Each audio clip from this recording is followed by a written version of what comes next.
Hello, hi, welcome to my channel. ಈ ದಿನ ನಾನು ಒಂದು ಮನೆ ಮದ್ದನ್ನು ಎಲ್ಲರಿಗೂ ಉಪಯೋಗವಾಗುವಂಥ ಮನೆ ಮದ್ದನ್ನು ಲಾಗ್ ಮಾಡಿ ತೋರಿಸ್ತಾ ಇದ್ದೀನಿ. ಮನೆ ಮುಂದೆ ಬೆಳೆದಿರುವ ಗರಿಕೆ, ಇದು ಗಣೇಶನಿಗೆ ಪ್ರಿಯವಾದ ಗರಿಕೆ. ಇದೊಂದು ಚಿಕ್ಕ ಗರಿಕೆಯಿಂದ ಏನೆಲ್ಲ ಔಷಧ ಮಾಡಬಹುದು ಅಂತ ತುಂಬ ಇದೆ, ಆದರೆ ಅದರಲ್ಲಿ ನಾನು ಒಂದೇ ಒಂದು ತೋರಿಸ್ತೀನಿ. ಇದನ್ನೆಲ್ಲ ಚೆನ್ನಾಗಿ ಕಿತ್ತು ತುಂಬ 5-6 ಸರ್ತಿ ಸ್ವಲ್ಪ ಹುಳಿ ಹಾಕಿ ತೊಳ್ಕೊಂಡು ಈಗ ಇಟ್ಕೊಂಡು ಎಲ್ಲ ಒಂದೊಂದಾಗಿ ಆರಿಸ್ತಾ ಇದ್ದೀನಿ. ಅದರಲ್ಲಿ ನೋಡಬೇಕು ಯಾವುದು ಗರಿಕೆ ಯಾವುದು ಹುಲ್ಲು ಅಂತ ಎಲ್ಲ ಬಿಡಿಸಿ ಇಟ್ಕೊಂಡಿದ್ದೀನಿ. ತೊಳೆದು ತುಂಬ ಅದು ಹೊರಗಡೆ ಬೆಳೆಯುತ್ತಲ್ಲ ಗಿಡ, ಅದಕ್ಕಾಗಿ ಜಾಸ್ತಿ ತೊಳ್ಕೊಬೇಕು. ಇವಾಗ ಚಿಕ್ಕದಾಗಿ ಕಟ್ ಮಾಡ್ಕೊತೀನಿ. ಇದು ತುಂಬ ಕಾಯಿಲೆಗೆ ಒಳ್ಳೆಯದು.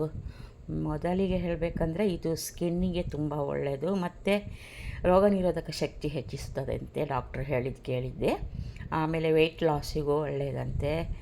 ಎಲ್ಲ ಇದಕ್ಕೂ ಇದನ್ನು ಕಷಾಯ ಮಾಡಿಕೊಂಡು ಕುಡಿತಾರೆ, ಜ್ಯೂಸ್ ಮಾಡಿಕೊಂಡು ಕುಡಿತಾರೆ. ನಾನು ಇದೆಲ್ಲ ಹಾಕಿ ಜ್ಯೂಸ್ ಮಾಡಿ ತೋರಿಸ್ತಾ ಇದ್ದೀನಿ. ಒಂದು ಅರ್ಧ ಗ್ಲಾಸ್ ನೀರು ಹಾಕ್ಕೊಂಡಿದ್ದೀನಿ. ಇವಾಗ ಮಿಕ್ಸಿಗೆ ಹಾಕಿ ನೈಸಾಗಿ ಗ್ರೈಂಡ್ ಮಾಡ್ತೀನಿ. ತುಂಬ ಹೊತ್ತು ಸ್ವಲ್ಪ ಗ್ರೈಂಡ್ ಮಾಡಿ ಜ್ಯೂಸೆಲ್ಲ ನೈಸಾಗಿ ಬರುತ್ತೆ. ಸುಮಾರು ಹೊತ್ತು ರುಬ್ಬಬೇಕು. ಇದು ಇವಾಗ ವೆಯ್ಟ್ ಲಾಸ್ ಒಂದಾಯ್ತಾ, ಮತ್ತು ಸ್ಕಿನ್ನು ಮತ್ತು ಪಿಂಪಲ್ಸು, ಮತ್ತು ಇವಾಗ ಉಷ್ಣ ಆದಾಗ ಮೂಗಲ್ಲಿ ಒಬ್ಬೊಬ್ಬರಿಗೆ ರಕ್ತ ಬರುತ್ತೆ, ಒಬ್ಬೊಬ್ಬರಿಗೆ ಉರಿ ಮೂತ್ರ ಶುರುವಾಗುತ್ತದೆ. ಅದೆಲ್ಲ ನಿವಾರಣೆ ಆಗುತ್ತೆ ಫ್ರೆಂಡ್ಸ್.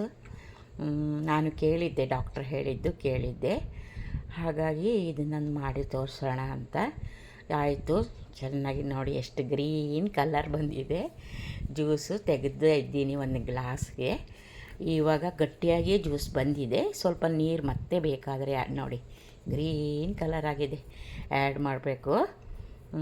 ಇದರಲ್ಲಿ ಎಷ್ಟೊಂದು ಕಾಯಿಲೆಗೆ ಇದು ಗುಣ ಆಗುತ್ತಂತೆ. ಇವಾಗ ಸ್ಕಿನ್ನಲ್ಲಿ ಏನಾದ್ರು ಸಡನ್ನ ಒಂದು ಗಾಯ ಆದ್ರೂ ಇದಕ್ಕೆ ಇದರಿಂದ ಸಿಪ್ಪೆ ಹಚ್ಚಿದರೆ ನೋಡಿ. ನಾನು ಇದಕ್ಕೇನು ಮಾಡ್ತೀನಿ ಅಂದರೆ ಇವಾಗ ಜ್ಯೂಸ್ ಆಯಿತು, ಸ್ವಲ್ಪ ಲಿಂಬೆಹಣ್ಣು ಹಾಕಿದ್ದೀನಿ, ಬೆಲ್ಲನೂ ಹಾಕ್ಬೋದು ಫ್ರೆಂಡ್ಸ್. ನಾನು ಮನೇಲಿ ಹನಿ ಇತ್ತು, ಹನಿ ಹಾಕಿದ್ದೆ ನೋಡಿ.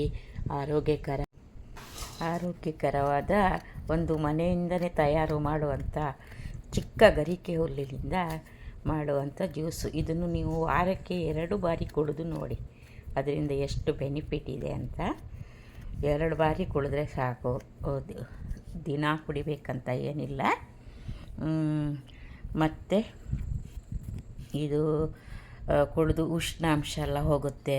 ಆವಾಗ ಹೇಳಿದೆ ನೋಡಿ, ಉರಿ ಮೂತ್ರಕ್ಕೂ ಒಳ್ಳೆಯದು. ಇದು ಆಯುರ್ವೇದಿಕ್ ಡಾಕ್ಟ್ರು ಕೆಲವೊಂದು ಸರ್ತಿ ಇದೇ ಹೇಳ್ತಾರೆ, ನಾನು ತುಂಬ ಸರ್ತಿ ಕೇಳಿದ್ದೀನಿ. ಓಕೆ ಫ್ರೆಂಡ್ಸ್, ಬಾಯ್, ಮತ್ತೆ ಸಿಗ್ತೀನಿ, ಬಾಯ್.